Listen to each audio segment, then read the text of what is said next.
Israel और फलस्तीन, इन दोनों देशों के बीच मुठभेड़ इतनी ज़्यादा बढ़ गई है कि ये रास्ता जंग की तरफ जा रहा है। दोस्तों, आज हम फलस्तीन और इजराइल के बीच की आर्मी कंपैरिजन करेंगे और जानेंगे किसकी आर्मी है ज़्यादा ताकतवर। दोस्तों, इस वीडियो को पूरा देखना, कोई भी नतीजे पर पहुंचने से पहले।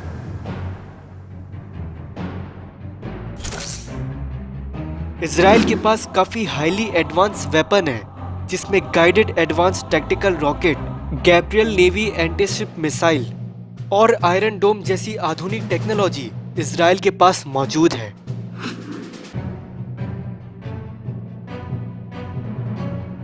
और ऐसे फाइटर जेट हैं जो कि रडार में दिखते ही नहीं।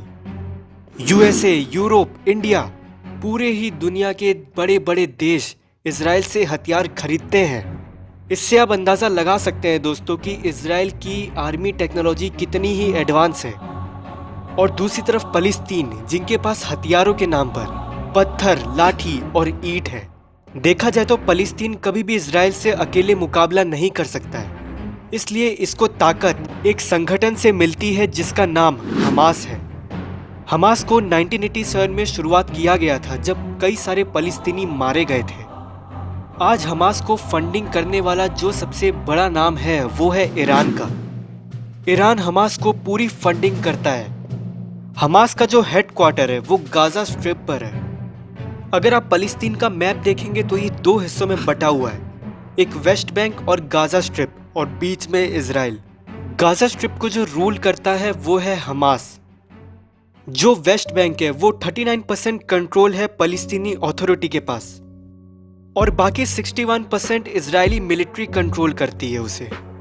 इसी वेस्ट बैंक के इलाके में इजरायली मिलिट्री बहुत परेशान करती है फलस्तीनियों को, और इसी का जवाब हमास देता है। हमास एक बहुत ही ताकतवर संगठन आज बन गया है, लेकिन इजराइल इसे एक आतंकवादी संगठन समझती है, इसलिए इसको कई सारे देश बिल्कुल मान्यता नहीं देते। डिफेंस बजट दोस्तों, एक तरफ इजराइल है जिसका रक्षा बजट 20.5 बिलियन का है। इनकी global rank all over world 15th की है। एक छोटे से देश के लिए इतना ज़्यादा बड़ा रक्षा बजट होना एक बहुत ही बड़ी बात है। दूसरी तरफ हमास, जिसको फंड मिलता है ईरान के द्वारा, और भी कई सारे अरबी देश इसको फंड करते हैं, लेकिन इसका कोई भी डेटा अवेलेबल नहीं है। दोस्तों, अब हम बात करें इजरायली मिलिट्री पावर की, तो वो है 1,70,000 की फौज है, और उसके पास अस्थायी फौज की सेवा 30 लाख की है। ये डेटा बहुत ही ज़्यादा खतरनाक है, क्योंकि 90 लाख की आबादी वाले में 30 लाख फौज होना एक बहुत ही बड़ी बात होती है। इसकी वजह यह है कि इजराइल के हर एक बच्चों को बचपन से ही फौज की ट्रेनिंग लेना ज़रूरी होता है। वही हमास के पास कोई भी एक्टिव आर्मी नहीं है। इनके पास लड़ाके हैं जिनको ये लोग जिहादी कहते हैं। इनकी संख्या 15 से 20 हजार है। ये कासिम ब्रिगेडियर बहुत ही ज्यादा जुनूनी होते हैं। इनको अपनी जान की परवाह नहीं होती है। ये मरने के लिए ही जाते हैं जंग में, इसलिए इजरायली को इनसे बहुत ही ज्यादा खतरा है। इजराइल के पास 1650 मिलिट्री टैंक है, वहीं फलस्तीन के पास 59। आर्टिलरी की बात करें तो इजराइल के पास 2100 आर्टिलरी यूनिट्स है, वही फलस्तीन के पास कुछ क्वासिम और ग्रेडेड रॉकेट लॉन्चर। ये करीब 60-70 है इनके पास, लेकिन ये बहुत ही तेजी से और ज्यादा ला रहे हैं। सेल्फ प्रोपेलेंट आर्टिलरी की बात करें तो इजराइल के पास 650 है, वही फलस्तीन के पास एक भी नहीं। एयरफोर्स की बात करें तो इजराइल के पास आयरन डोम जैसी आधुनिक टेक्नोलॉजी इजराइल के पास मौजूद है, और ऐसे फाइटर जेट हैं जो कि रडार में दिखते ही नहीं। 684 फाइटर जेट्स हैं जो कि बहुत ही ज्यादा हाईली एडवांस हैं। वही फलस्तीन के पास एक भी फाइटर जेट नहीं है। इजराइल के पास 100 रॉकेट प्रोजेक्टर है, वहीं फलस्तीन के पास 250।